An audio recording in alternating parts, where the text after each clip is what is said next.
Welcome to Conversations Matter. I'm Hans Hickler. And I'm Molly Bergholm. Molly and I are big fans of having real, deep conversations.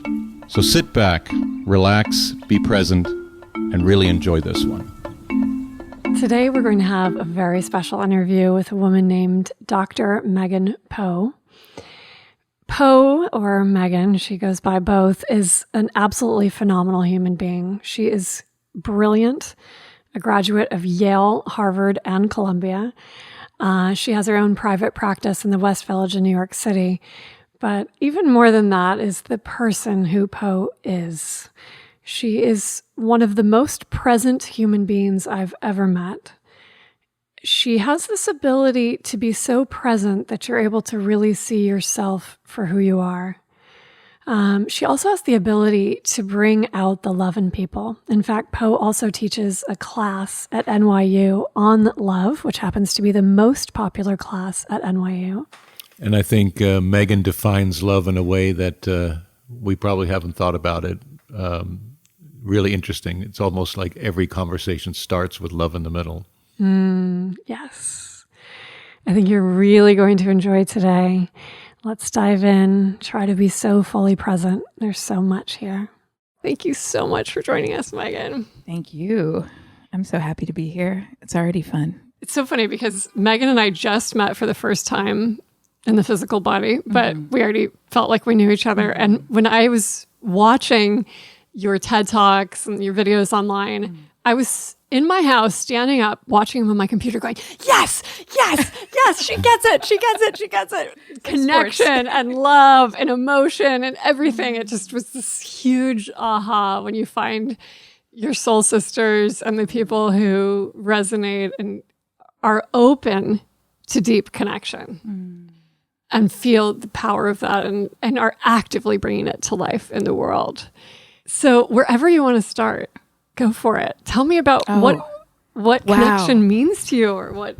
Oh, wherever I want to start. This is like an infinite canvas you're giving me. I love that. I love being, by the way, I love being with you, both of you. I mean, it's like, it's just such it's just instantaneous resonance. And so I feel like we could go anywhere, like fly around like hummingbirds fly and all omnidirectionally. I have to take a timeout. When we were at Sarah's, at the end of the interview, they had a house guest. And so Molly was packing up and I was chatting with the house guest. And for some, Latin America came up and I said, I read this great book about how like American interests go into countries in Latin America and they exploit the country and the country actually doesn't benefit. And I goes, it was Confessions of an Economic Hitman. And he goes, you're kidding, right? I wrote that book. And like, it was just so... I should have known, but I'm explaining it, we're having this conversation, and as we're having the conversation, he's like bouncing back. He knew exactly what I was talking about. It was so obvious. He was the author, right? But it was really weird. So I was paraphrasing his book to the author. I love that. So I'm going to do it again now. Please. But the moth analogy is that the moths are not attracted to light. They think it's the moon, and they're responding to the moonlight. And so the light is a false moon. And you talked in your TED Talk about what are our false moons that prevent us from reaching the real moon. And that was really inspirational to me, because I do think we're all on a journey to figure out what we stand for and what our values and beliefs are and how we open ourselves up. And you have these great ways, these great analogies that allow a layman to understand what... But you have this really cool way of, like put the needle on the record player, if you could just skip it over and get out of that one track that seems to dominate how we stay within our sort of lane and define ourselves that way. Now, that was my bad encapsulation of an amazing TED Talk. But tell me about that. Tell me. Yeah. No, it was beautiful. And I love, you actually threw in one of my other favorite analogies, which is the record, picking up the record needle and putting it on a different groove. Right. And records spin in a spiral, right? Which is also what we do in our development. So I always think about that and with how we grow, and that we do come up against the same music again and again, but at higher and higher dimensions, which is kind of like a record if you stretch it out. Basically. And we also validate everything we do in the groove against the groove that we're in, right? Yeah. So if we don't expand... I talk about taking blinders off a Right. lot. You know, you have to open your horizons for new things to come. Yeah, yes. Right? And Yes. that groove in the record player is a really good analogy that way. It is. It is. And thank you for the moon reference. I mean, I'm thinking about, there's so many things I could say about it, but I feel like sometimes we're kind of, and I include all of us in this, we're kind of going through our days and we get like the moth, we just kind of, we're doing what we're doing, and we're kind of in this repeating loop. And we're not even sure why we're doing what we're doing because we haven't zoomed out. And we certainly haven't zoomed out enough to see that we're the moth just hitting that light over and over, or we think that that light is actually the moon. And so we find ourselves sort of forgetting what are we even orienting towards and why. I don't like to use just one reference point because I don't think it's just a conversation about smartphones or a conversation about one thing. But I do think it's a conversation about taking ourselves to the next level of seeing and being who we want to be and who we want to do. And that is an accumulation of moment to moment to moment, how we exist in the world, how we treat others, how we love ourselves, and where are we looking, literally? Like, what are we looking at? Like, and where are we placing our attention moment to moment to moment? Like, I think Mary Oliver talked about attention being love and love being attention, you know? And where are we putting our attention moment to moment? And it's not to criticize or blame, but just like if we're constantly interrupting ourselves or allowing for hyper availability and everyone to, reach us at every moment, or us to react and respond to every moment, which, by the way, is how we're wired. Like, as humans, we're still glitchy. We're still a glitchy model. We're how old? Like 200,000 years old? It's nothing. It's nothing. It's a tiny dot in the span of history. And I'll get all the numbers wrong. I want to say 4.8 billion since the beginning of, but that's probably not it at all. But roughly, let's just say that to scale, right? So here we are, we're very new. And I feel like sometimes we just forget to say, teach us, like, what are we doing? And how do we work with the fact that we're kind of dopamine addled beings, left, no pun intended, to our own devices, Mm-hmm. And if we can just have a little bit of mercy and a little less shame and a little more collective seeing each other, because we're all kind of this, we're all extremely different and unique, and we're also all human, then we can really look at this together. Like, what are we here for? We're extremely powerful, but not when we're caught like in a tiny little circuit, when really we're meant to be like circuited to the stars and the earth and the ocean and our deep, deep imaginations, as William Blake always talks about. Like, these are our technologies, But we tend to define ourselves, don't we? Like, we tend to put ourselves and others in boxes. And by that, you limit, you say also, we're more than one thing. We are. We're like these Right? multi-dimensional. But we don't behave that way. We Right. sort of define ourselves by that thing. I'm the CEO of DHL, or I'm a writer, or whatever that one thing is. Yeah. It's usually by what we do, by the way. Right. Not who we are. Not who we are. It's Right. usually But by I think that is a transition that is coming, it is coming. And I feel it and I see it, that people are starting to tune into their natures and their essence. We can say it's at a soul level, if we want to use that language.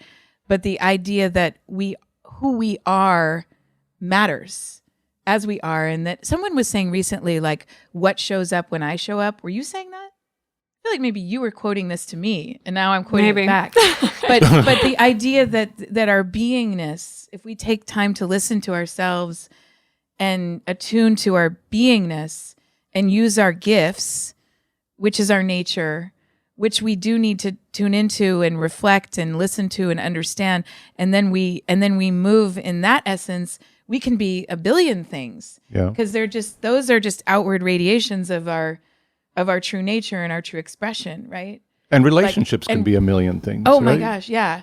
And I think we all are. Like, I think the outer part is the form, and the inner part is like when you show up, you're extremely you make everyone feel comfortable. Like I met you 10 minutes ago, and I immediately felt comfortable. That's because I was comfortable with you. Well, that's great. So then that's works, how I right? show up for you. Yeah. But you're also then you can reflect that back, and you like take it in.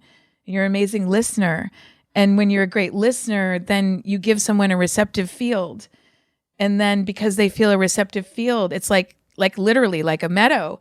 And then I'm like, ooh, I want to toss a ball out there because there's a meadow to receive it. And there's a guy standing over there that's holding out his hand. But if you weren't there, I wouldn't feel that urge to. So, that's your essence showing up. Thank you. And you're welcome. Thank you. Yeah, that is so you. And when you feel, it's interesting, this notion of this false moon. I'm just really, that is just, it so draws me forth because we all have them. Of course we do. And that we think about what we are manifesting in our life. Yeah. That which is deepest in our heart. Yeah. If that is the false moon, then all of this is astray. Yeah. And if I think of your work, of my work, of your work, all of our work, actually, our life's, our dharma, I would say, our duty in this life that comes from another place. Yes. It's to help people find the real moon. Yeah. And to help ourselves, because we can get distracted by our false moon. We've all got them. Oh, definitely. The kind of, there's a turtle that needs to give birth near the shore, and they look to the moon to orient them to where they give birth. Totally. And because of all the city lights now and all the urban environments, they get very distracted. They get bedazzled. They get mesmerized at all the shininess, right? In the same way that, I was robbed in Italy once, and the way that they robbed me, the people that robbed me saw me go to ATM, and they robbed me by bedazzlement. It was a group, and there was a lot of shiny objects and distractions, and it's okay. It was fine. But I was like, oh, that's so of course that worked. How could that, there was no violence. But I mean, that's kind of an extreme example, but it also is that feeling of loss associated with, getting, and when you think about the turtles not ever giving birth, because they're distracted by not ever landing the creations where they need to be to survive. It's really important that we each make space. I think a lot of it is about making space, and it takes a kind of like loving ruthlessness this day, because it's so easy to be everywhere else, moment to moment. Oh yeah, I'll just do this. Okay, yeah. Oh yeah. Well, and we both live right by the beach, and when the babies hatch, when the baby turtles are born, we all go down to the beach. We go to the beach every single night during that time, because you will catch the turtles hatching and they go the wrong way. They're heading to the light. They're heading to the street light instead of the moonlight. And you think of our kids, our babies, and if they see us all the time picking up the phone, going towards the shiny object, going towards the bigger house, the fancier car, the this, the that, that becomes their light that they're going towards instead of inside. And, just if anything of the deep listening that happens that we're talking about, that deeper layer of listening, and that field of connection where we want to throw the ball, as you say, it's like, if anything of holding space, it's like, so people can, even if they can't even name it, that they can feel it. They can feel for a moment there is a moon out there that's a real moon. What is it about? What is it about relationships and emotions? Because in the business world, you say, listen, understand your sandbox so you don't get distracted by the shiny objects. And people are like, got it. I create a business plan. These are the 4 levers that I need to pull. Anything outside of that, I'm not going to focus on. You say to people, if something doesn't work, drop it and try something else. Like in the business world, it's very logical. But it's the same logic we're talking about here. If in a relationship you're both in this groove, try another groove, right? Like expand your relationship. If don't get distracted by shiny objects. It's the same concept. But when it comes to relationships and emotions, it's not natural for people. They tend to stay in the safe place or in the track, right? Oh, there's so many things I want to say. I know, I'm having a hard time. Yeah, I just went down up 5 different mountain trails of thoughts. But okay, here are some thoughts in no particular order.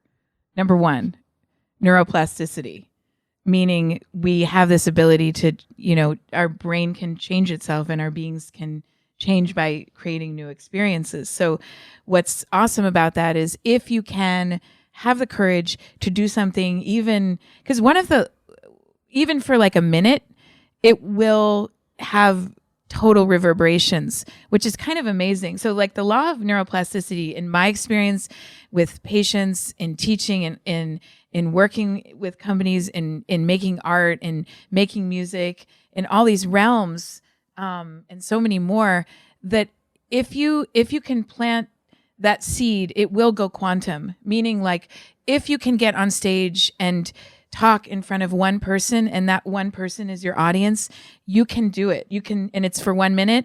Next time you can speak for 20 minutes. Next time you can speak to 100 people.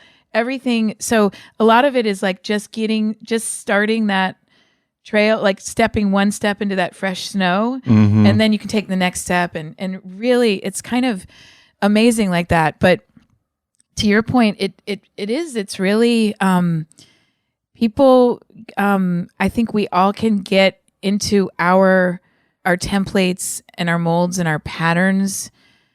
And then I think something that's maybe a little bit of an epidemic right now is that people aren't actually feeling their intrinsic value just as humans, just as beings. And we're all valuable. We're all here. We're all in life. We've all been given a life. It's precious. And when one doesn't feel that, then everything is achievement, or it's what I do, or it's what I've made, or it's what, it's all external. And then that gets really top heavy and really outer heavy. Yeah. And there's a total neglect of inner life and inner just valuing oneself. And so I want I want everyone to just take a moment on this podcast and just stop, close their eyes, and for 10 seconds, allow yourself to feel like you are enough as you are in this very moment, without future or past, and that you're completely of value and worth and love exactly right now as you are. I want everyone to have that feeling, because it's a different place. It's a different space. Yeah. At the end of every single yoga nidra I've ever taught, I say the words, I am healthy, whole, and complete, just as I am. And that's how I bring people back in. And when you just said that, I was just... But people don't even take 10 seconds. No, but it just that, I think we're brought into the world, we come into this world for different purposes and meaning, but I feel to hold space for ourselves to be healthy and whole and complete just as we are, and to hold space for other people to realize that they are that too, and to connect them even with the notion that it's possible to be that. Yeah.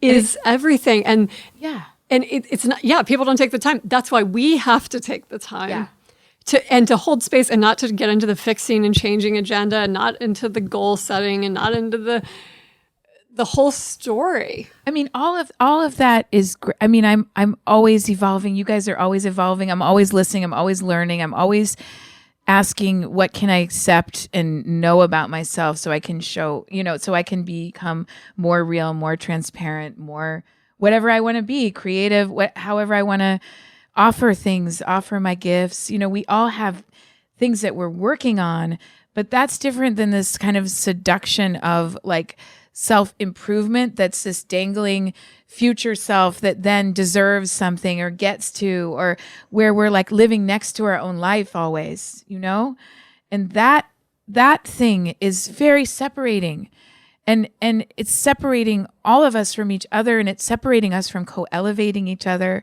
from celebrating each other, because unless we can celebrate and love ourselves as our primary seed, our primary lens through which we view and experience this lifetime. I mean, how can we? Megan, you teach one of the most popular courses at NYU.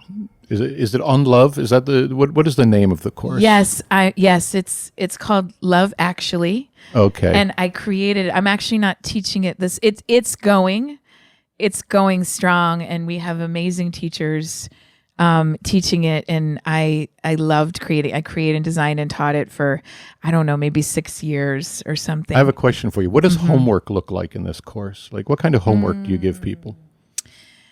It's different all the time. There's a lot of creative, interactive assignments though that help harness neuroplasticity, right? So put people into new experiences and then have them write and think and integrate that. So, for example, and some of it's done in class and some of it's done outside of class. So one of the assignments during class, there's a 3-hour immersive class once a week on Washington Square Park. And one of the classes is on universal love and kindness. And they come in and I give an intro, and then I say, you're dismissed. Go outside for the next 15 minutes and just have as many interactions of kindness as you can, and then come back and we're going to talk about it. And that's your assignment. And so they go out into the park. I said, go to the park, just do it. Don't think about it, just go. And then they're very tentative to leave. And I was like, leave your phones, leave everything here. I will be here. And then they do it, and then they come back, and they're like, it's like a whole different energy field. And I said, what was it like? And they say, well, I've never complimented somebody in real life. That was wild. And I told this girl I liked her scarf, and then it turns out we have a class together, and now we're gonna go get a coffee, and this is amazing.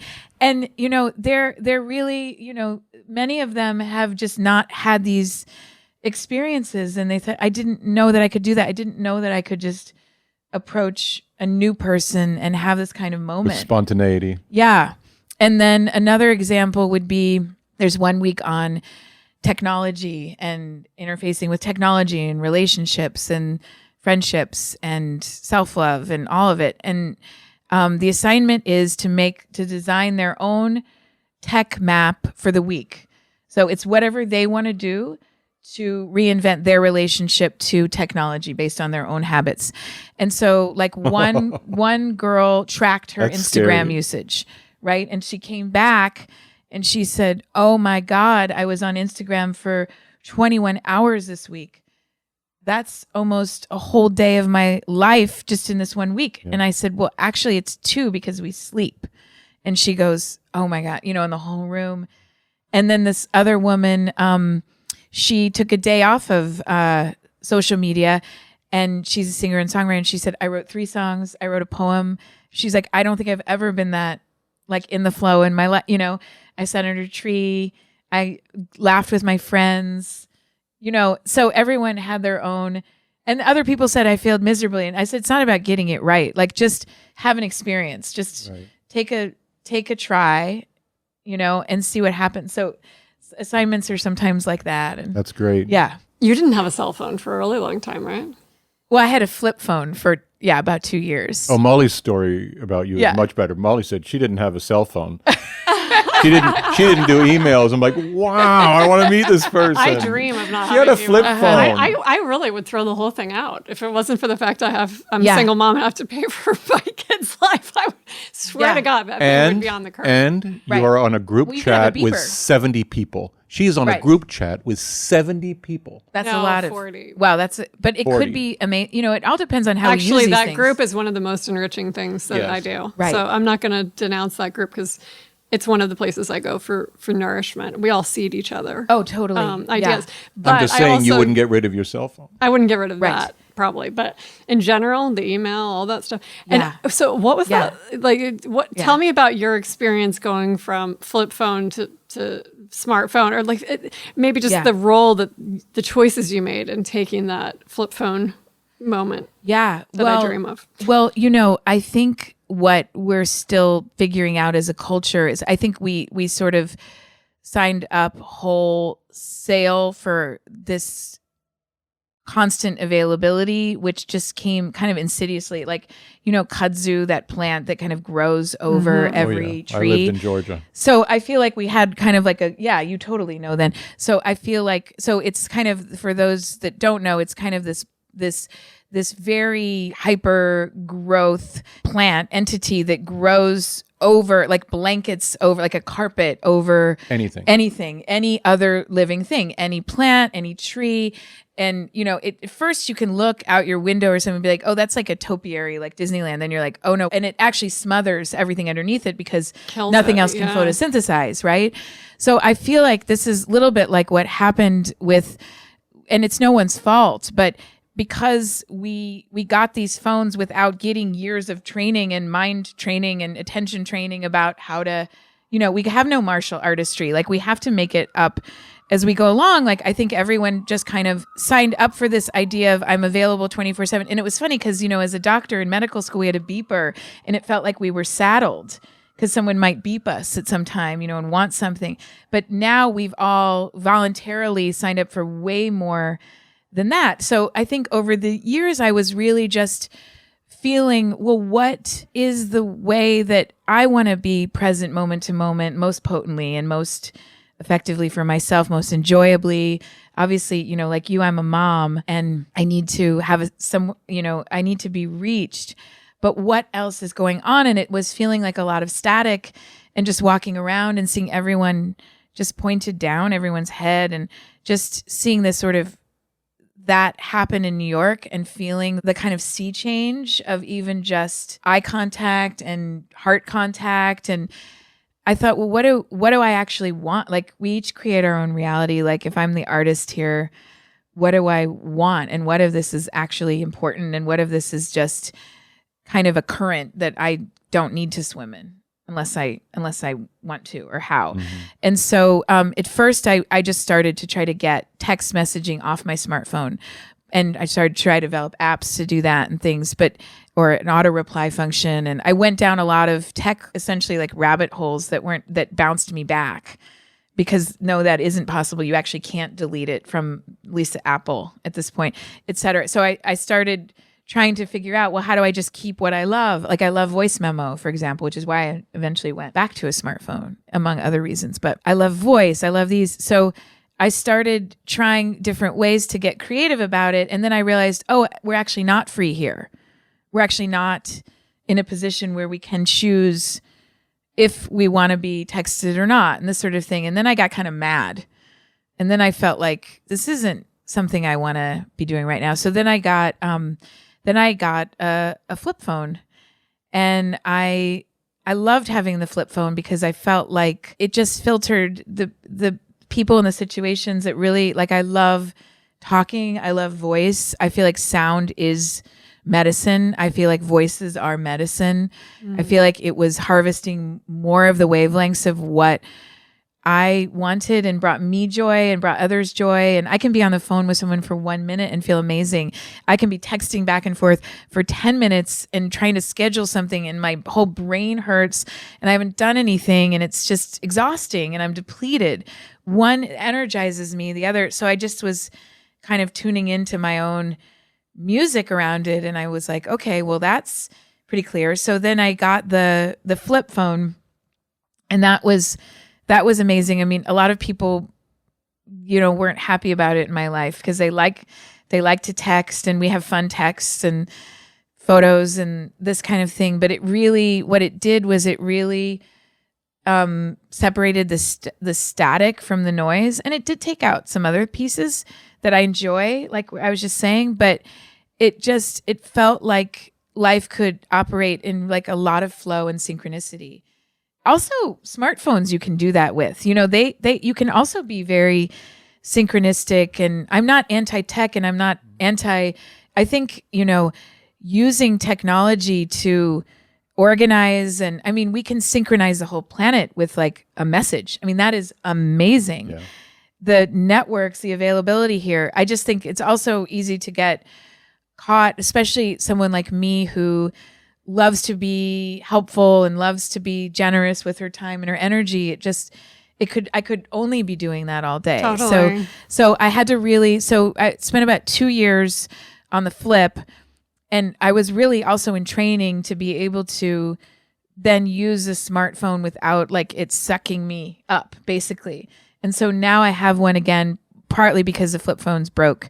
I mean, this, I don't know if all this is like what everyone needs to hear, but just to tell you, like I went through like 5, because they're not made very well. There isn't a good device yet that is voice. And like, I feel like voice is, when you get to do this, it's commingling consciousness. Mm-hmm.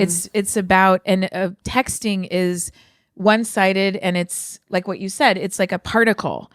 This is like a whole energy field that we're entering together. So it's you can receive a text and not know what the person was thinking. Yeah. And it's also like just from them, and then you're by yourself and you're thinking about it and you're getting back, as opposed to binary. Yeah, it's totally binary. Whereas this is infinite points.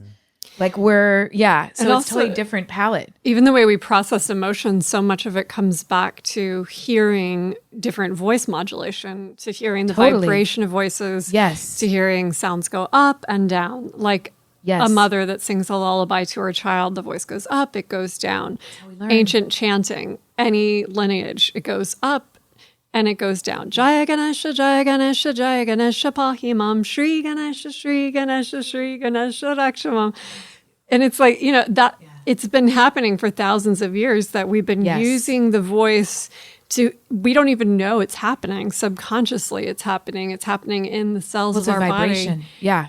And so to live only on I just want to tell our listeners, only if you buy our bonus module do you hear Molly singing in chants. So that was a freebie. Bonus. The next ones you have to pay for the bonus edition. You get the bonus. That's total freebie. I work in Brazil, and they are WhatsApp fanatics. Yes. And one of my friends said, sometimes I don't want to read the message or listen to the audio. And there's a word in Brazil, in Portuguese, called eita. It's a response. Like if you tell me something really cool, I say eita. If you tell me something sad, I say eita. It's like a multi. And he goes, I just write eita if I don't want to listen to the message, and I can't be wrong. If they sent me a serious message, it works. If they sent me a lighthearted message, it works. And I'm thinking to myself, look what's going on here. Yeah. You're like creating an answer to a communications thing you don't want happening. Right. Well, yeah, and exactly. And people aren't listening to No. And literally, like, they aren't listening to voice messages, and we're not listening. But having We've to created, respond something. Yes. Because I need to get back. I need to get yeah. back. So I'll just do a quick eita, and I've absolved myself of the messaging. Right. But let's just look at what we're creating. We've deprived ourselves of the music, like you said, like a mother and child. That's singing. That's how we learn. That's what we're wired. That's our human technology.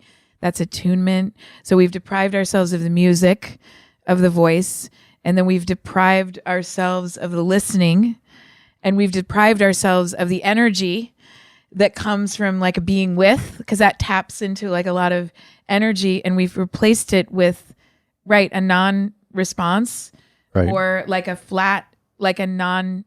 There's no music, right? There's no music in text, and it's not anti-text, but it's like, a non-response. I was working on an essay, and maybe I'll just voice the essay now, and then maybe I can just write it with my words right now, and then I won't have to write the other one. Perfect. I'll send you the audio tonight. Great. Perfect. But the essay is about all of the ways that we've labeled, looking at what we've actually labeled as like fluffy or cheesy or woo-woo or out there, and how actually powerful these things are.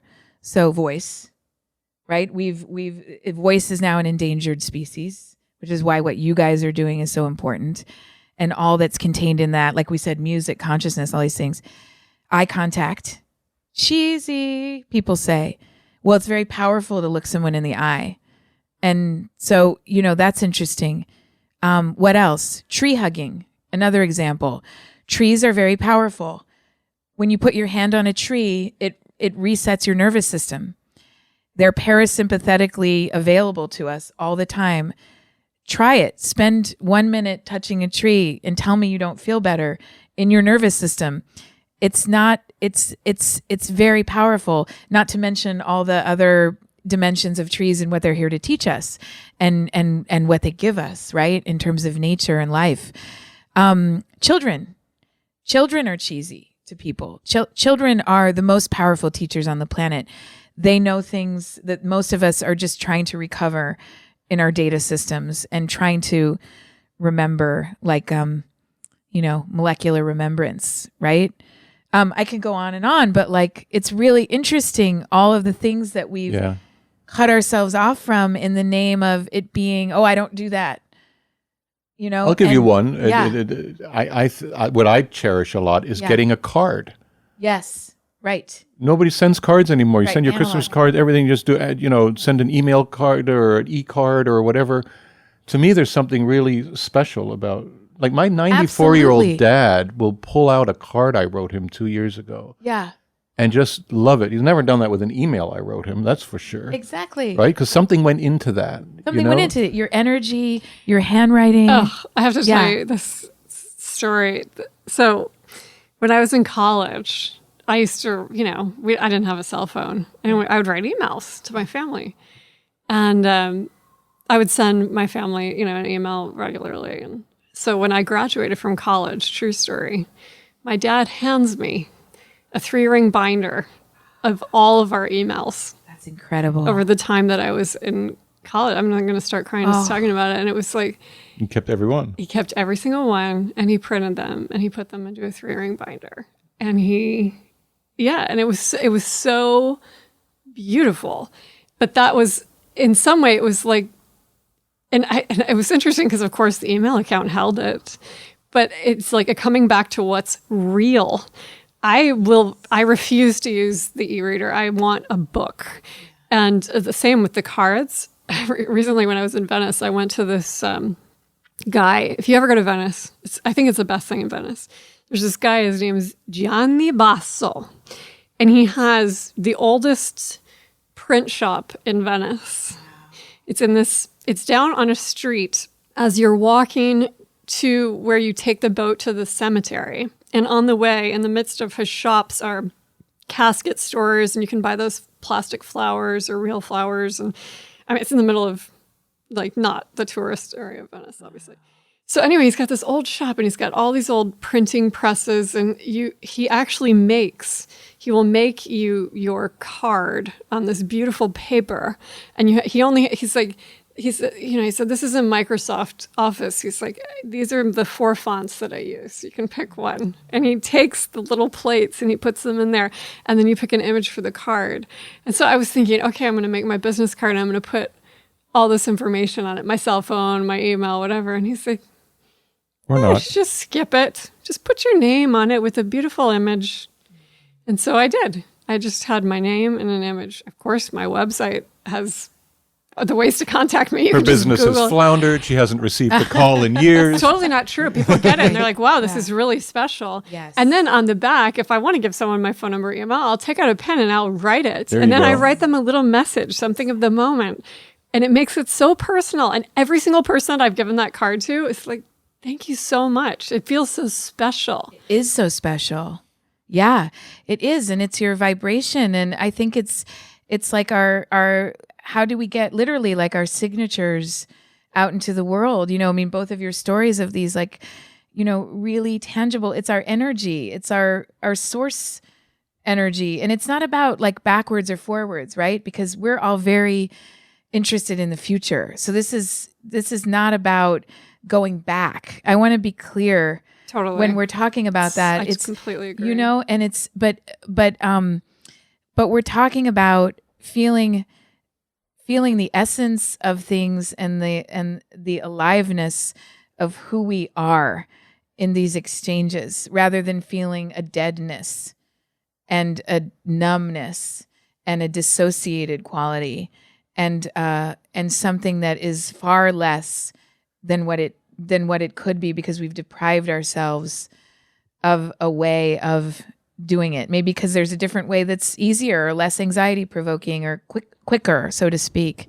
But what you were saying about the chanting and the vibe, that too, like I my life's work is a lot around energy, really, and vibration and frequency, and the musicality of existence, I guess, is, including love, but including hope and all of these things that maybe are just not getting their notes played as much now, and, or just need our attention. Let's put it that way. So, I think about it in terms of vibration too. Like, what are the ripples, that card and your business cards, they have an energy to them now, and they go out and they do their own work in the world. They become a quantum thing, and also our voice inside of us, like, we're vibrational beings. Like, I think Albert Einstein said, if you want to understand the secret of the universe, then understand vibration.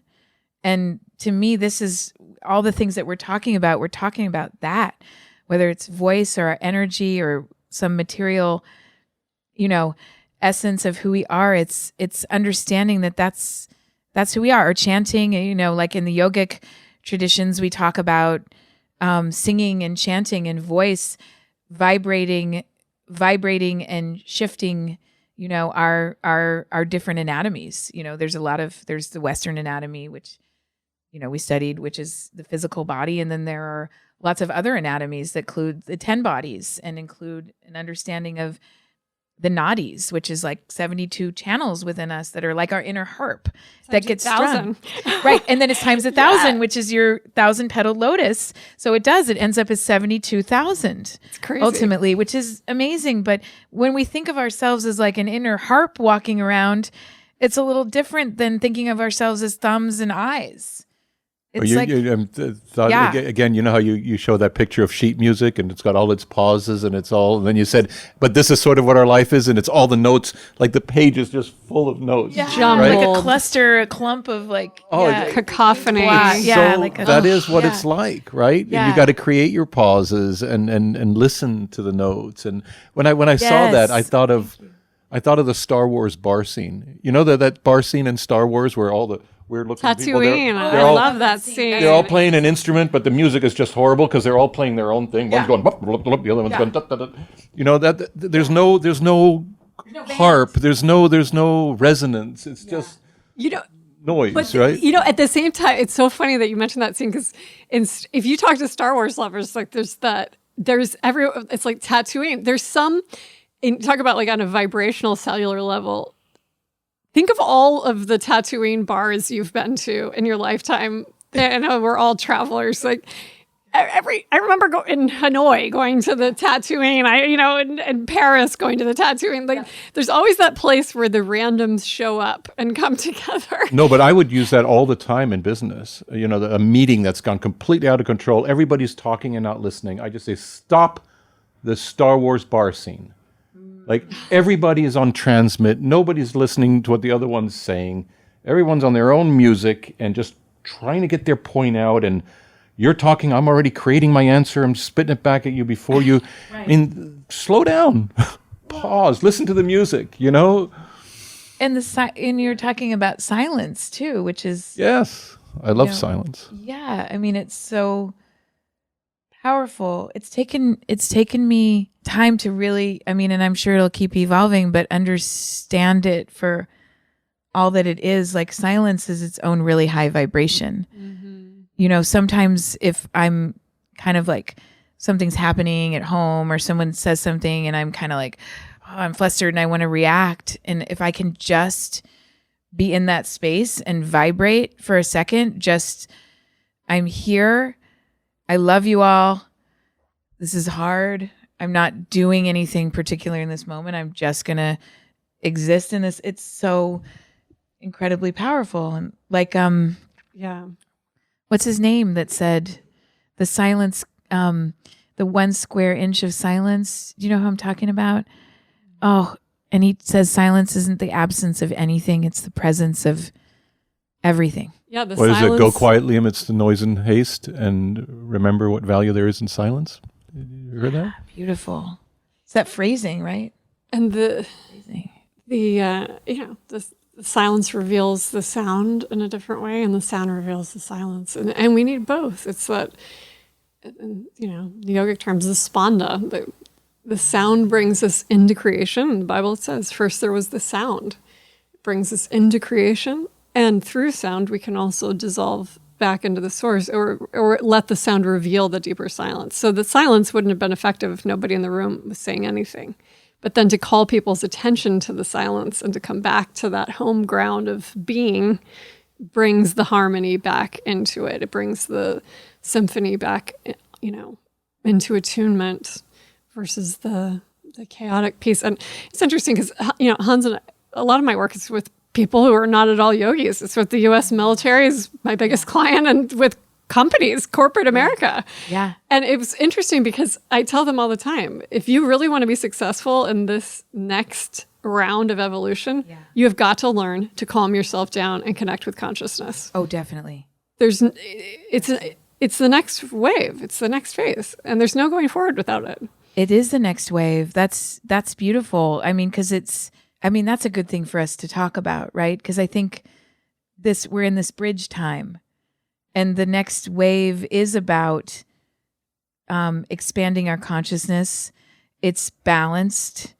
It's yin and yang. It's listening and transmitting. Mm-hmm. It's moving from the age of information to the age of intuition, and maybe the age of interruption to the age of essence, we could say. And it's a very different new model. It's much more multidimensional, and it's much more electric and quick when there's no interference with those that have also learned how to practice these things, which can be any of us. Mm-hmm. I co-founded a company called Frequency with two other amazing co-founders, and it's like a planetarium combining sound and light and group experiences, people learning how to connect and interact and be together. We have it in Chelsea. It's super amazing and fun and magical, and also very healing. And we're always learning and growing it and learning how to listen to each other. So and all say more about that. I don't even know this. What is that? This is one of my major projects right now. Probably my number one being I'm mothering besides, my children. And it's called Frequency. And it's Is it a place? It's a place. It's a place, and it's a space, and it's a place, and it's a place in Chelsea, and it's a dome. So it's literally like a planetarium that you go in, and there's animations, there's like fake grass on the ground, and like stars, and different really beautiful artistic kind of like mini worlds that you move through, and you go in as a group, and there's different themes that each are pulling out a human note that I guess in all of my work and just the pulses I've taken over the years, just from being with patients so long and being in groups and in all these different organizations, like what's needed right now. So there's one on connection, there's one on courage. There's one on rest. Is it facilitated? You go into a space, and then there's I totally want to go to. Yeah, you got to come. Both of you. You're invited. You have an infinite invitation. Welcome anytime. Oh, I love that you didn't even know about this. This is fun to talk about. Yeah, this is one of, because it's so yeah. So you walk. So you come. So, and we also did pop-ups. Like we were at South by Southwest earlier this year, and at this festival, and we had this big dome. We partnered with Lululemon. It was so beautiful, doing all of these different experiences. And what's really cool about it is that it's for everyone, and sometimes people would go to the door and they'd be like, is this meditation? Because I don't like to meditate. And I'm like, no. And they're like, is this yoga? Because I have decided that I will never do yoga. And I'm like, no. And they're like, well, what is it? And I'm like, it's an experience. It's a human experience. And they're like, awesome. Let me in. I'm like, you can't go in yet because it's someone else is in there, but I will tell you when you may enter the portal, but funny. But it's, it's a combination, but it's really just designed to be together, harnessing the collective amplifying power of what it is to be together in pure presence and work together. And so the connection one is a lot of interacting and shares, and you're connecting to yourself, and then you're connecting to each other.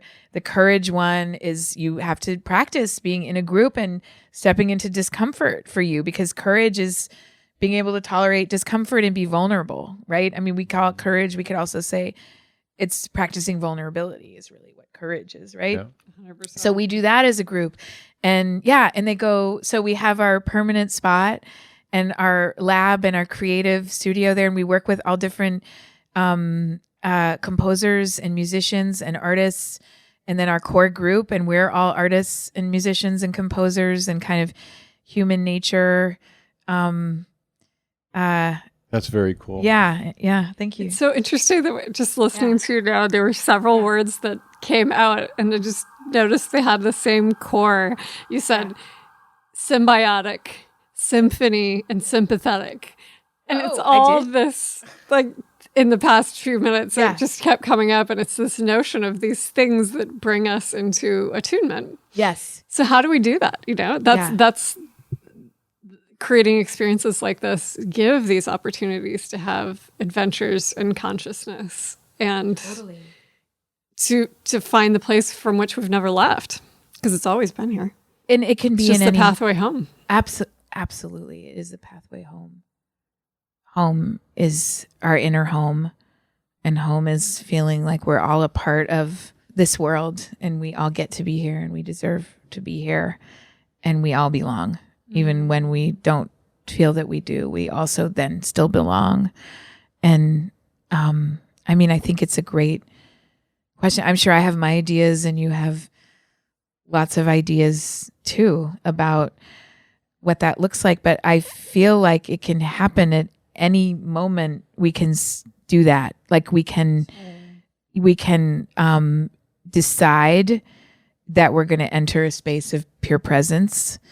And that can be with 3 people for 1 minute, and it's super powerful. That can be, I always used to tell the emergency residents when I developed this program for them, because they were on call all the time. And they said, well, we don't have, they're just working tremendously hard, and 36 hours are up, and we don't have time to reset, but then we're spun out, and then everything is more stressful and taking longer, and we're not giving the care we should, and I said, you got go and reconnect to yourself and do it slowly and purposefully. And I think do it at a red light at the, exactly. Yeah.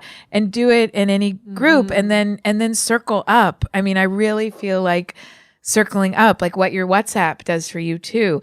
It's in whatever way we can circle up. Take 5 minutes, take an hour, invite your friends over, put the phones away, and just say, what do we want to talk about? Like, and let's each take 2 minutes and say that and listen, and, make it easy and make it fun. Yeah. But there's so much, those moments back, wherever it is. Because if you tell somebody meditate for 20 minutes a day, well, Hans was the rare exception. If you could, it's an interesting thing. I love working with people who are extremely successful, because if you can convince them it's a good idea to do something, they do it like forever. Hans still meditates twice a day for 20 minutes a day. And since he was convinced it was a good idea, has done it every single day. Very disciplined. It pays me back every day, right? So exactly. Not everybody's like that, though, or maybe we just haven't done a good enough job convincing them. You got to find your way. But just those to 2 break minutes, out of the. You can do it. I mean, look at all the anxiety. Yeah. I mean, and you see it in your profession. Yes. A friend of mine just called me. His kid is like potentially going to be on the Olympic swimming team for Denmark, and he's telling me his kid's got huge anxiety issues. And he goes, I don't know if it's the competitiveness. My kids have dealt with it. Like the pressures just keep getting. I mean, when I think about when I was a kid versus what it's like to be a kid now, but there's a real hunger for that. Timeout. For that ability to just slow things down, like you say, for a minute, for 10 minutes. Yeah. I mean, it creates, and the thing is, selfishly, it creates capacity.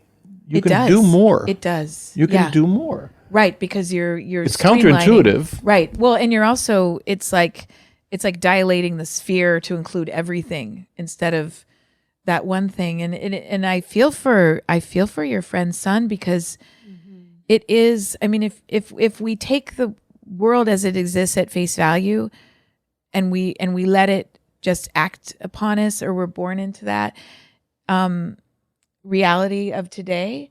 Like the news is all terrible news. There's no, that's what we ingest, right? There's no, news isn't designed to be good news. It's not balanced.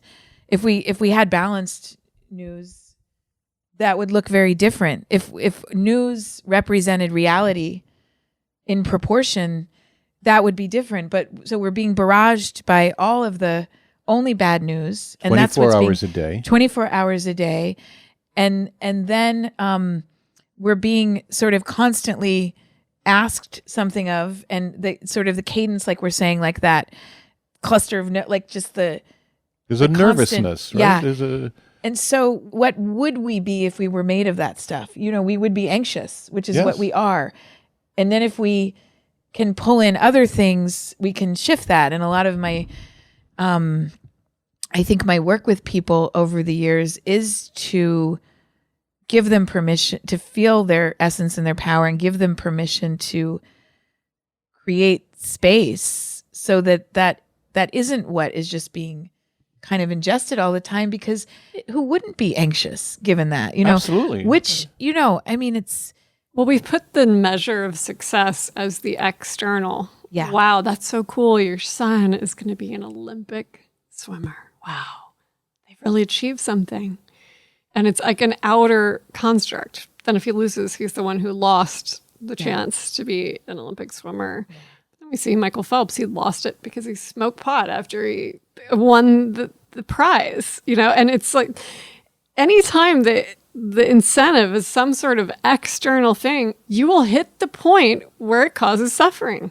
Just keep following it. You're going to find it eventually. Yes. Well, that's what happens a lot. And that's sometimes when people, you know, when I end up talking to people in the office is because...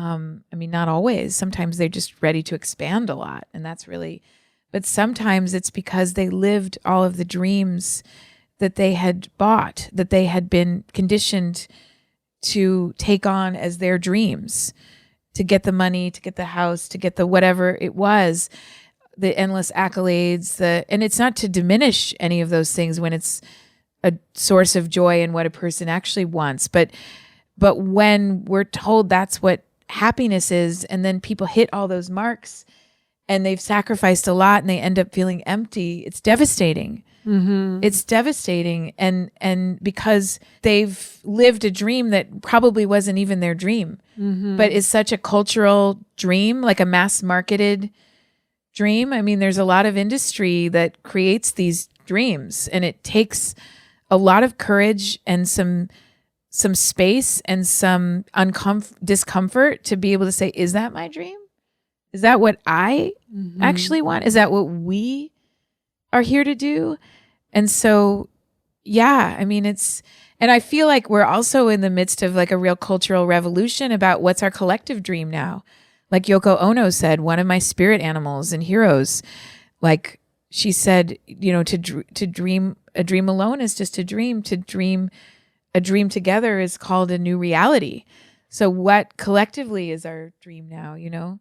That's what Pachamama Alliance talks about too. And, you know, and all of the indigenous people who started collaborating with Pachamama Alliance to say, we really need to help the modern human have a new dream, because this dream is... Yeah, it's making a lot of false moons. Yeah, false moons making us anxious. A shout out to our sponsor, The Great Courses Plus. We are just incredibly grateful to have this amazing sponsor. The Great Courses Plus is a streaming service of incredible content, lectures and courses for anything that you want to do. If you're interested in continuing to learn, to explore new things, this is the site for you. You can take courses in wine tasting. I'm listening to a course on the history of the three-pointer in basketball, because I've got this huge yearning for basketball now that the season's over. Anything you want. If you want to learn meditation and yoga, learn a guitar, this streaming service is amazing. Yeah, actually, Santiago's taking the guitar class right now. It's really good. Is that right? Mm-hmm. And then you've got a couple of courses on there, right? Tell us about Yoga Nidra. So yes, I have a whole course on iRest, integrative restoration, Yoga Nidra for deep relaxation, 24 class series. It's half lectures and half practice classes. There's classes that on how you can use meditation for sleep, how you can use breathing in meditation, you can use it for stress management, anxiety, all the things that so many people are facing right now. That's great. That's great. And you know what, Molly, in these times when we're all sitting at home in the middle of the coronavirus, stay at home, what a great way to get away from watching a Netflix movie just for a little bit and focus on learning and exploring new things with your family. Our listeners are going to get the deal of the century here. Listeners, listen up. If you sign on to thegreatcoursesplus.com/Molly, you're going to get a free month for the entire library of content of the Great Courses Plus. So the Great Courses Plus, all one word, write out the word plus.com/Molly, MOLLY, and start enjoying this amazing content. But it's not a coincidence that this what did you didn't call it a new world, this new phase of mindfulness, of introspection happens at a time when the world has become so loaded. Information is nonstop. It's 24 hours news cycles. Used to read the newspaper one time in the morning, get the news, and then go on with your life. It's not like that anymore. It comes at you. Yeah, it's not. And yet, it's so funny. Right now I'm working on a contract for the Air Force Special Operations Command. And I did another one for the Marine Special Operations. You know what they're paying me to do? Is to teach them to be silent and present, to learn to welcome all of the emotions that are present and find peace in the midst of it. Yes. Because, and now it kind of it almost freaks me out, but it blows my mind because that, and why do I, it's interesting because some people fight me on the fact that I do that. People say, how could you take these powerful tools of yoga and meditation and teach them to the military who are going out to kill people? Don't you think you're creating circumstances where they're going to kill more people? And I'm like, absolutely not. The number one place I want to go and teach these tools is to people who are going to fight in war. I have no idea what they're going to do when they get there. But I've taught over 10,000. I don't know. I haven't counted in 5 years, but at the time it was 10,000. I was probably, I don't know how many. But the fact of the matter is I have stacks of letters that I've printed copying my dad and what everything else. It's like from people who've said things like, I think twice before I shoot. I don't run on adrenaline. My team and I are more connected. And so we're less emotionally reactive. I didn't kill myself because I was able to sleep through the night. Trauma. I was able to finally find the part of myself that didn't get affected by war. All of that is less violence in the world. It's less violence in people's homes. It's less violence in how they interact. It's less suicides. It's less opiate addictions. It's people who are being trained to go to war, learning to be peaceful and not living on adrenaline. And so I think that's when we talk about like the conscious shift, it's like, it's subtle. I don't know how it's going to play out. All I know is this thing needs to be in the world, this opportunity to go inside and find stillness. And in your work, when I read the description on your website which I can't wait to do, by the way, I intend to sign up for one, but the experience of going into yourself to find that deeper voice of what wants to take life instead of what we're told should take life. Yeah. That's when we start living as a reflection of our highest self and not as reflections of our lower nature of what we've been told to do or feel like we have to do to be successful or accepted. And I mean, I don't know. Everything grows. Yeah. Right? So if we're stuck in our rut, so another way of saying that is you're not growing. And if you add other people to that equation, relationships, right? If you've lived with the same person for 30 years, you better be growing. You better be reacting to each other and nourishing the relationship. Because what it was 30 years ago versus what it is now, all of the collective experiences we've had, right? So to me, this is about, the work that you're doing. What's the biggest issue for the military? 20 people a day, veterans, kill themselves because they can't get back into their civilian life. They have no anchor to connect the world they were in with the world they've come back to, right? Where's that anchor? It's inside of us, right? I think people always think that it's interesting because like the trauma retreats, people always think that like they're going to sit there and talk about war trauma. They almost never talk about war trauma. They talk about their childhoods.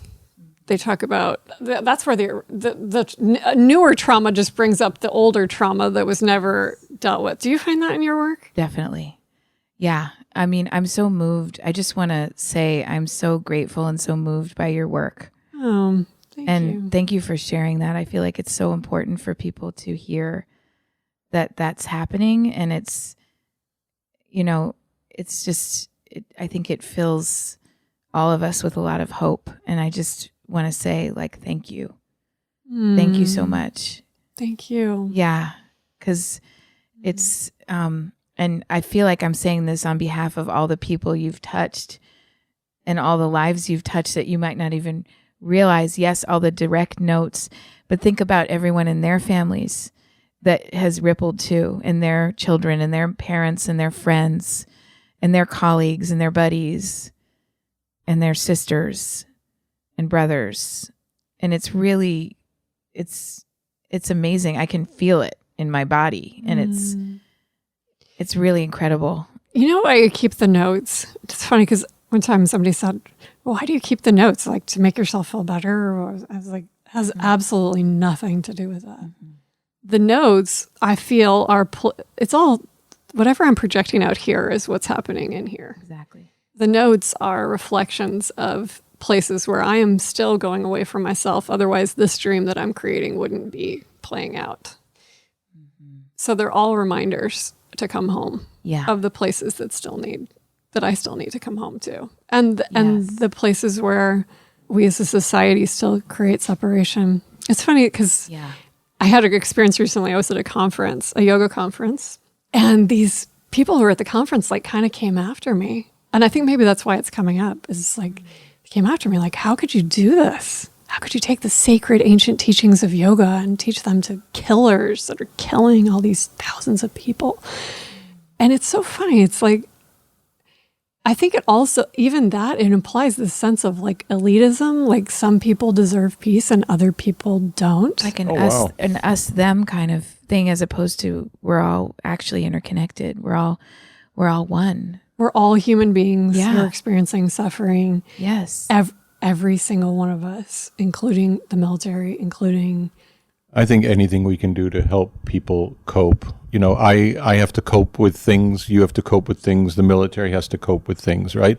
But if you just look at the extremes of that, my friend Logan, right, who's a war vet, he says when you come back after doing 3 tours, you go into McDonald's and somebody's freaking out because their chocolate milkshake is runny. He goes, I can't even relate to that. Why somebody would freak out about that, given the experiences I've had, right? Well, there are 10,000 variations of that in our life every day, right? Where we are reacting or where we can't relate.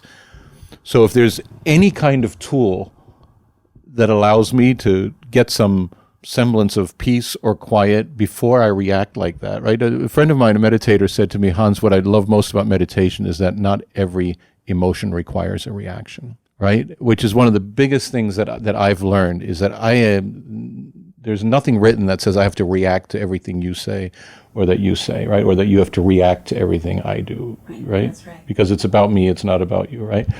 But you think about the people that you're helping when those kinds of extremes, without tools, I don't know how they do it. I don't know how I do it without the tools that I have, right? Whether it's meditation or whatever. See, I wanted to ask you both this question. It's like, there's some things in the military I love. It's like one of the terms is marching orders.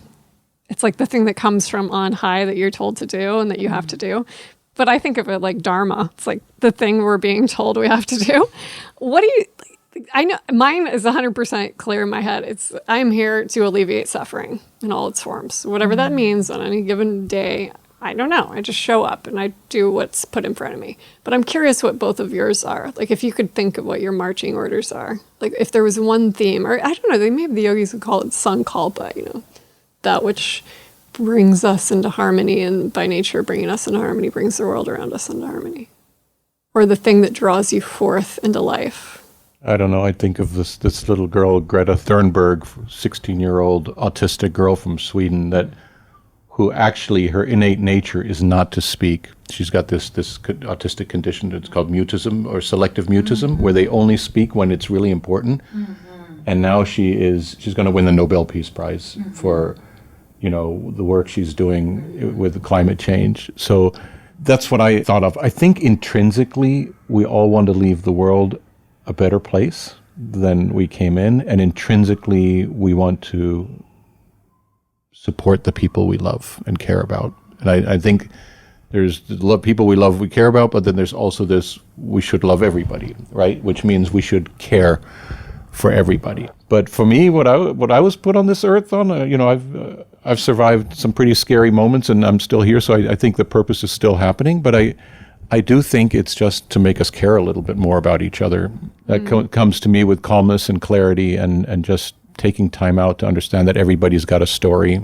Not one person's more important than the other. The most disappointing thing for me is when people ignore people or take them for granted. They don't talk to the waiter. They don't talk to the taxi driver. They don't, help somebody. Just to me, I don't think that's our nature. No. There's something else going on there. So we got to come back to that nature. Our nature as human beings is to care. Yeah, and to love and to. I do believe that. And to connect, but we're just deep in a fear zone right now. I mean, some people call it, dark ages, but it's, forgot who said it, but this idea that fear paralyzes and love moves. And that I think that's really what you're Who's saying. Who was telling us about Swami Kashi, about how the most memorable moments are tied to the strongest emotions, and the strongest emotions are fear and love. So, it's interesting in terms of your marching orders, Hans, from what you just said, is to care about people. It's interesting because, you call yourself a sparring partner for CEOs, for leaders. And I think what you really do, though, is you're caring about what their cares are, and you're caring about what keeps them up at night.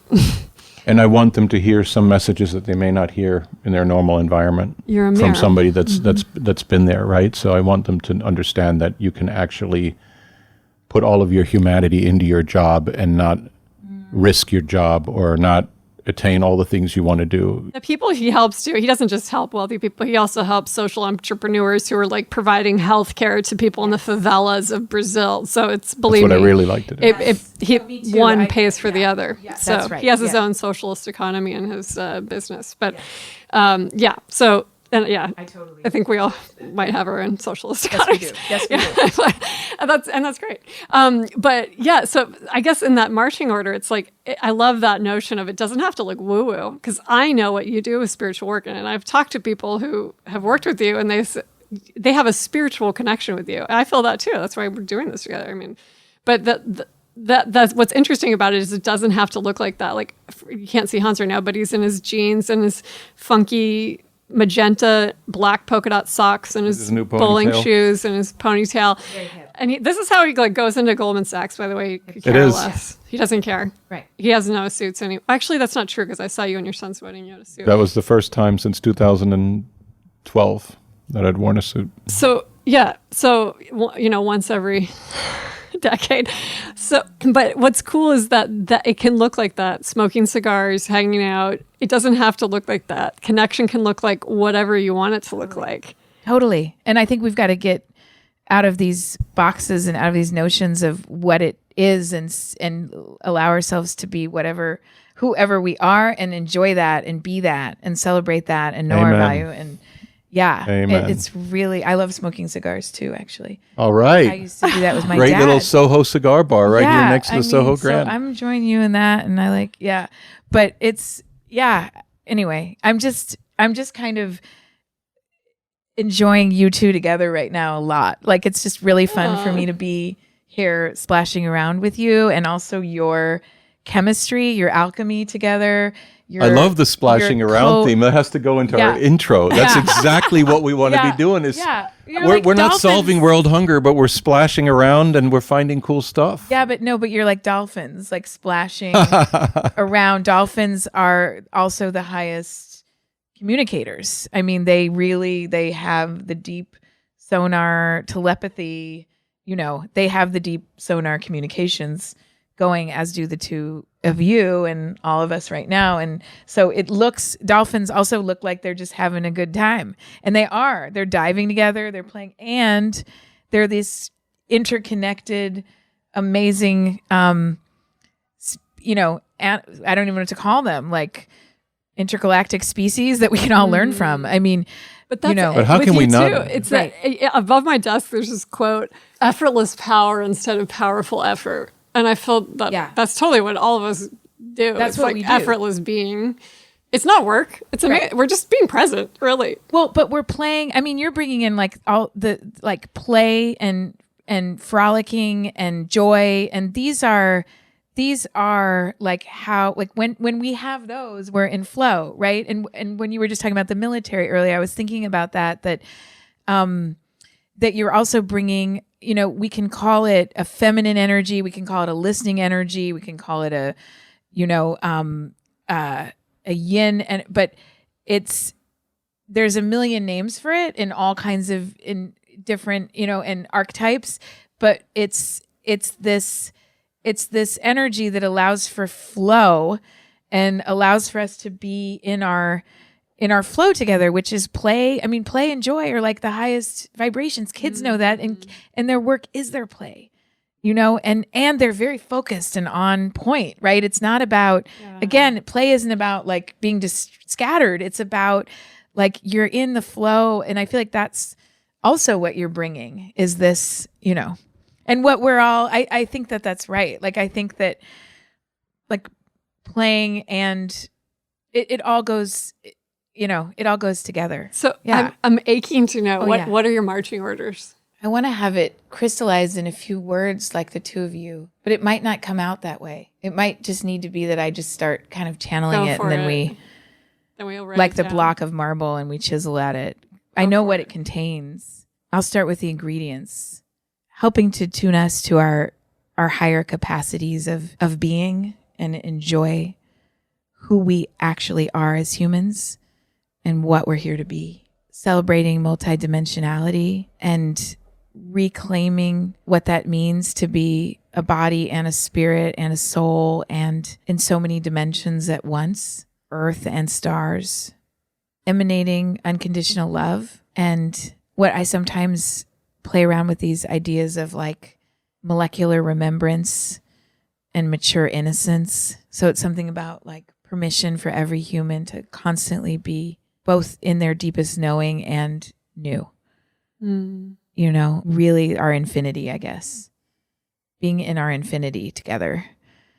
And I feel like once we can do that with each other, the world is naturally like remade into what it can be, and we're all deeply supported and resonating with that, I'm glad I gave my answer first because I can't follow that. Yeah. But I thank you for not giving a one sentence. I have this vision. I had this picture of like how lucky your students are to be able to take a class with you. Like I was thinking back to my days in 1983 thinking, man, would I have loved to take a class with you. I love teaching. I'm from a lineage of teachers, and I've been teaching since I was 6 in some form or another. And I think it's like one of the highest privileges to teach. And I love teaching students, but I really think of all the students as teachers. Like I really always feel like I'm teaching co-teachers and they're teaching me. And it's like what this is, it's just this amazing like ecosystem where everyone's learning, and it's like all the channels are open. It's a glow. Yeah, all the channels are open. Yeah. All the channels are open. It's spectacular. It's honestly it's one of the greatest gifts of my life is to be able to, now it's my turn to cry, to be able to share, and to be able to offer something in it. And it's it's not been easy. Like I don't think I said anything in college in my classes. Because I don't think on some level I felt like I got to be that person, that gets to talk or that gets to share, even though I had so much to share, other than my writing class maybe. And I guess I want everyone to feel like how much they have to share. Yeah. And how much they have actually to teach and to learn, like we all do. And how important that is to us when people do that. This is why this is so important, that we just stop and talk to each other and listen to each other, right? Yeah, be people together.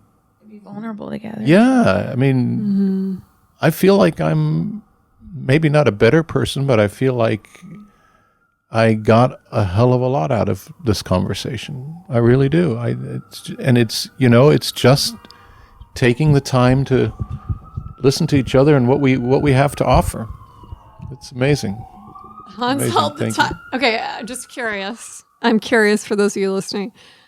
I was so in the timeless. How long do you think that we've been recording for? My eyes want to go to the clock, but I don't. I want to say an hour and 20 minutes. I have no idea. Yeah. An hour and 37 minutes. Yeah. Oh, wow. Yeah, that's a long time. I thought it was like 45 minutes. Yeah, we've definitely been in the timeless. Well, and I think I think feel like we're speaking some of this into like I want to just keep feels going. like seeds, yeah. just like planting seeds. Yeah. one of the things I told Molly about is in our next season of our podcast, I want to take 3 or 4 people and do this like as a bigger discussion. Oh, I think that would be amazing. You and Sarah and Swami Kashi, like these people, we've had these one-on-ones. I think there's going to be a whole nother energy when we see where it goes. It's going to be so much fun. I love that. Also for the bonus round. I love that. Well, also just like being a band, like it's like when you play music with people. Yes. Because of the music.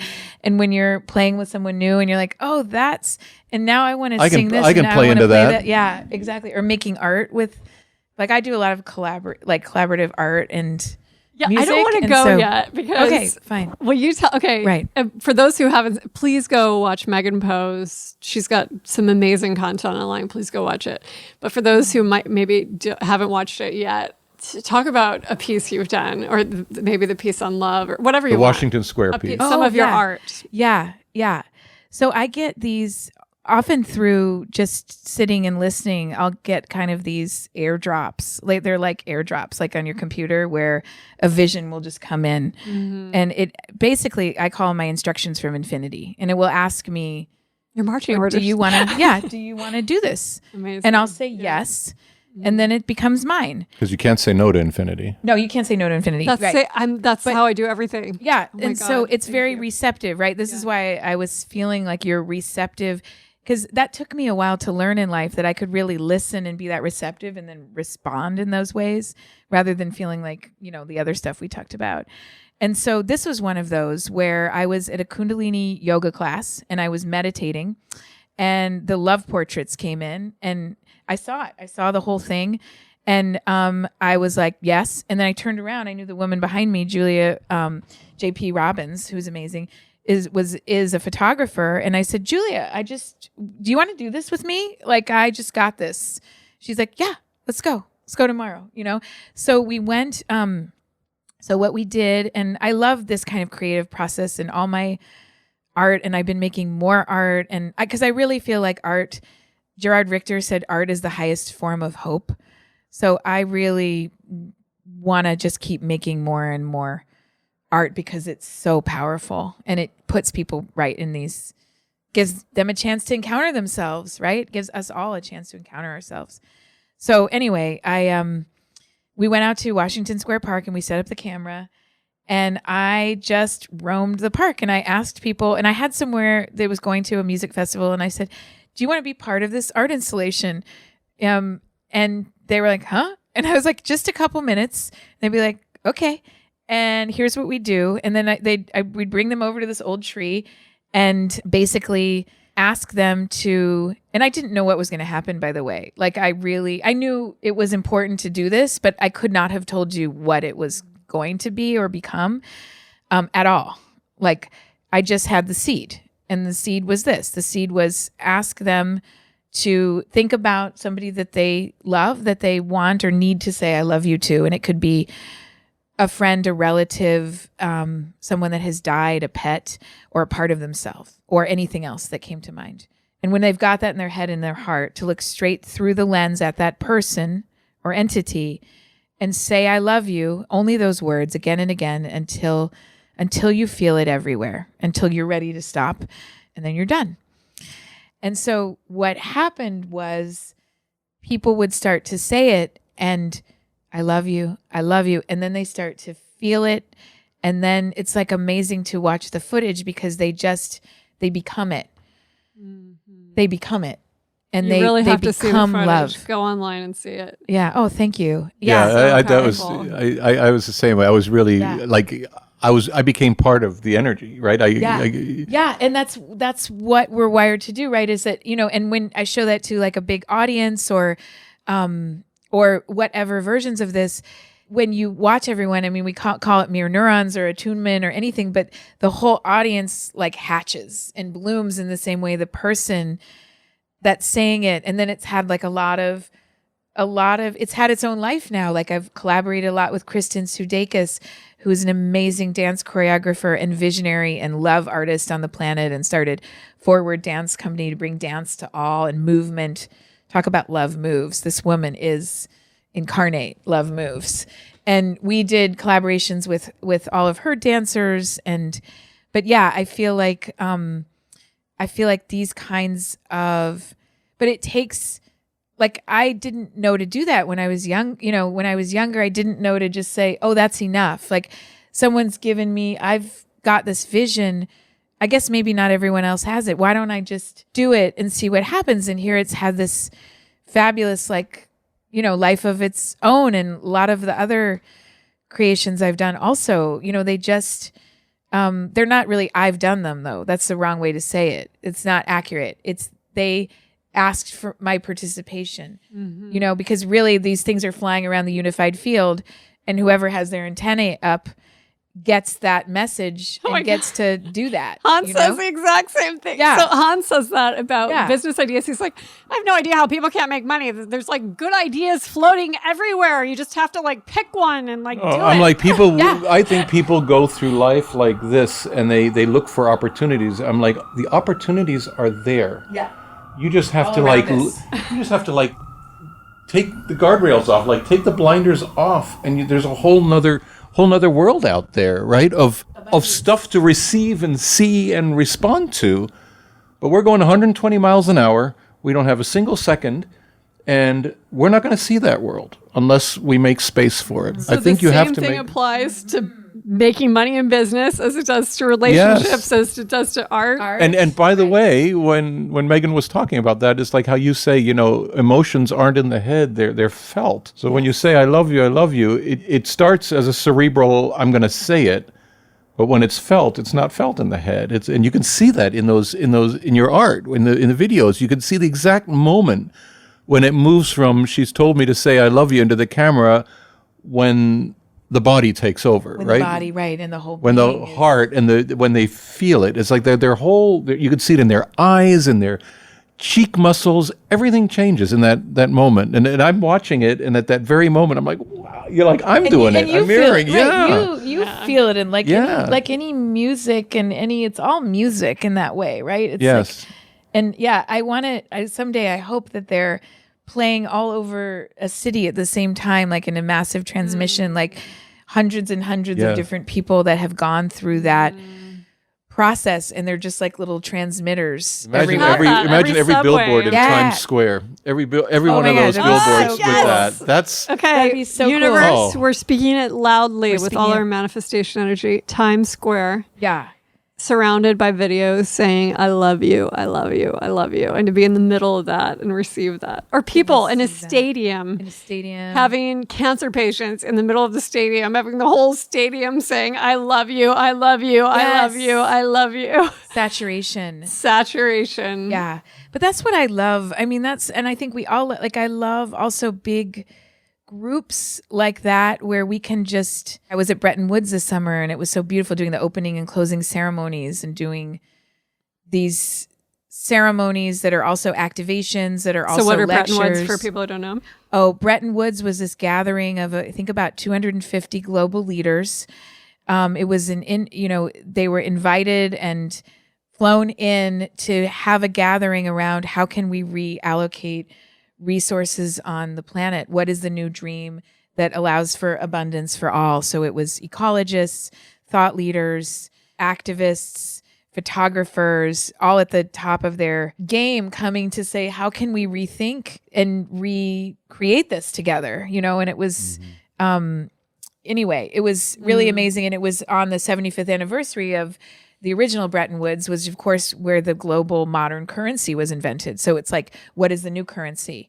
And what's the new value system that's not just about the dollar, but like, how do we value things spherically now? Like the Amazon is still valued at how much you can cut a tree down for and sell it, as opposed to for it being the lungs of the earth, for it being medicinally, have 100 different properties in, whatever it is, like 1 square foot, these things. So it's like looking at, and those currency are just a few of, the new. So anyway, it was that. It was so beautiful with my friend and collaborator Hadass, who did the cello and is also like her own deep cosmic being, to conduct people moving from like individuals into like by the end of that, they felt like, we call it our energy GJ work in the world, where just moving people into a fabric of interconnectedness just by feeling and relating to each other. And it's like, it can be in any form, but I love doing that. And I always say yes to those opportunities because it's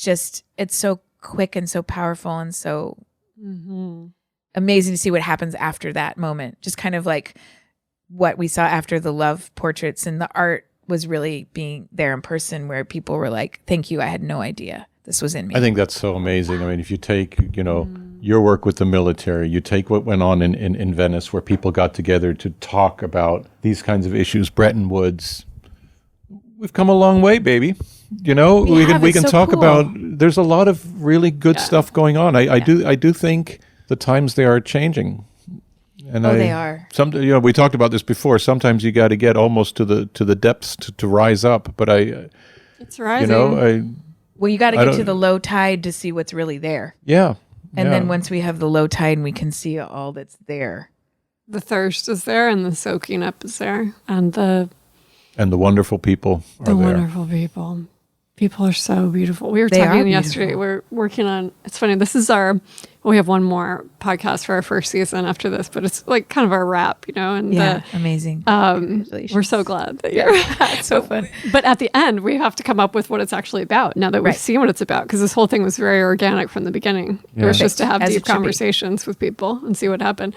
But it was interesting because one of the things that we were saying yesterday is, if you think that someone is not interesting, you just haven't talked to them long enough. Right. Everyone is interesting. Absolutely. Everyone's story deserves to be heard. Absolutely. Yes. And people are not their taglines, and they're not their demographics, and they're not metrics. They're real people. And once we connect to each other, we feel it is. We're amazing. We're all amazing. Yeah, so funny. Recently, I deleted my. I saw this thing on Instagram. It was like what you describe yourself as, and I was like, okay, like I'm not going to describe myself. I deleted the whole thing. I just put a heart, and it's like, that's all I just want to be. Like, I don't even know what it's going to rise. I just want to be a heart in the world, right? Whatever that expression is at any given day. I just want to be a heart in the world. Well, Molly, I heart you. Megan, I heart you. I heart you all who are listening. Thank you. What a great conversation. Once again, when we edit this, Molly and I think we're the worst people to edit our podcast because we love every second of it. Totally. We love every second of it. Thank you so much. Thank you, guys. Thank you. I heart you. That was great. That was great. Yeah. Thank you. I want to take your class. I want to go.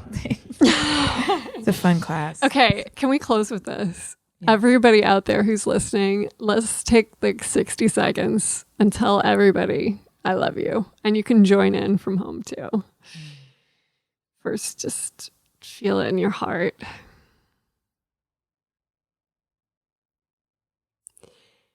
I love you. I love you. Join me, everybody, out loud at home. I love you. I love you. I love you. I love you. I love you.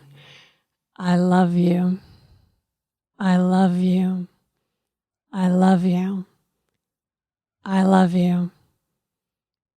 I love you. I love you. I love you.